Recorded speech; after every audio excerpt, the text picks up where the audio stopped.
So guys, welcome to our channel Sunrise News. Vivek Agnihotri की film the Kashmir Files हर तरह से सुर्खियों में आई हुई है। इस फिल्म पर राजनेता भी रिएक्ट कर रहे हैं। साल 1990 में जिस तरह से कश्मीरी पंडितों का जेनोसाइड हुआ, इस मुद्दे को फिल्म में बखूबी दिखाया गया है। ये फिल्म हर तरह से ऑडियंस का ध्यान अपनी ओर खींच रही है।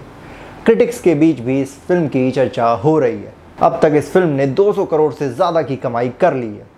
अब पॉलिटिशियंस भी फिल्म को लेकर चर्चा कर रहे हैं, एक दूसरे पर इस मुद्दे को लेकर आरोप लगा रहे हैं।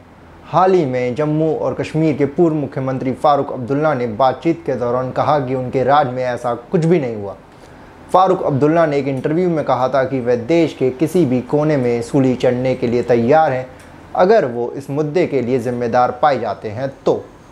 अब फारूक अब्दुल्ला के इस बयान पर द कश्मीर फाइल्स की एक्ट्रेस पल्लवी जोशी ने रिएक्ट किया है।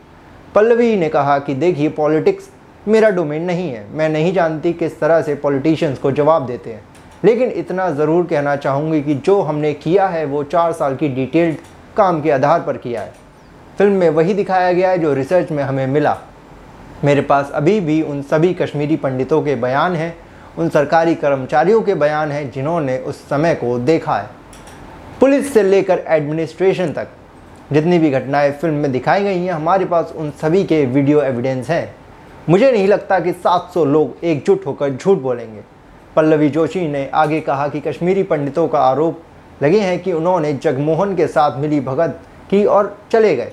मैं समझती हूं कि कुछ लोग ऐसा कर सकते होंगे, लेकिन 7 लाख लोग ऐसा मिलकर क्यों करेंगे? क्यों वो एक ही दिन उस जगह को छोड़कर जाने को मजबूर हो जाएंगे? ओके, चलो मैं कहती हूँ कि उन्होंने ऐसा किया, लेकिन उन्होंने जगमोहन के खिलाफ कुछ भी नहीं कहा। वो 32 साल से वापस नहीं जा पाए। तो आपको इससे क्या लगता है कि उन्होंने हमसे कहानियां झूठ कही होंगी? पल्लवी जोशी ने ये पॉइंट भी रखा कि साल 1990 में फारूक अब्दुल्ला ने कश्मीरी पंडितों की निर्मम हत्या से 2 दिन पहले ही इस्तीफा दे दिया था। 2 दिन के लिए वहाँ कोई एडमिनिस्ट्रेशन नहीं था।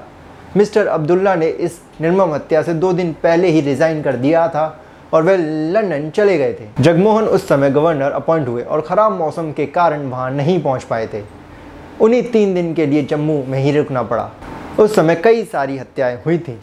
अब आप लोगों की इस वायरल वीडियो के बारे में क्या राय है, या मुझे कमेंट करके जरूर बताओ। इस वीडियो में कुछ भी देखकर तुम लोग खुशी मजा आती है, इस वीडियो को लाइक कर दो और चैनल पर कहीं से भी नए आ गए तो चैनल को सब्सक्राइब करना ना भूलें। धन्यवाद।